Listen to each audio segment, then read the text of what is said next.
olmasını diliyorum. Bu vesileyle sevinçte ve tasada bir olduğumuz Pakistanlı kardeşlerime selam ve sevgilerimi gönderiyorum. Bugün tarihten süzülüp gelen Türkiye-Pakistan kardeşliğini hamdolsun bir adım daha öteye taşıyoruz.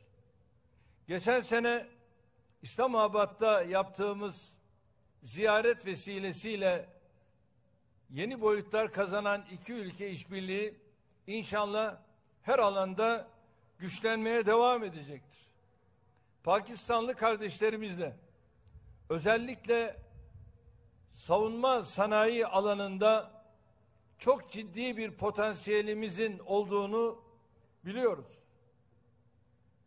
Türkiye gibi Pakistan'da oldukça zorlu bir coğrafyada terör örgütleri başta olmak üzere birçok tehditle mücadele ediyor.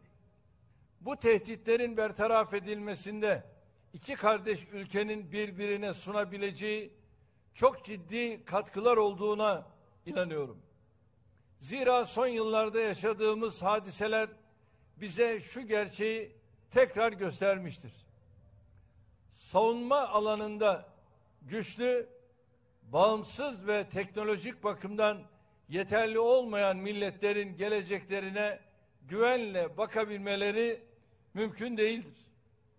Bu durum bizim gibi aynı anda farklı cephelerde beka mücadelesi yürüten ülkeler için daha çok geçerlidir.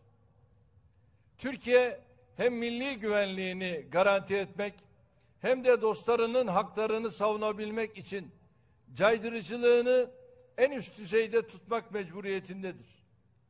Biz yakın tarihimizde silah, mühimmat ve askeri teçhizat açısından dışa bağımlılığın acısını da çok çekmiş bir ülkeyiz.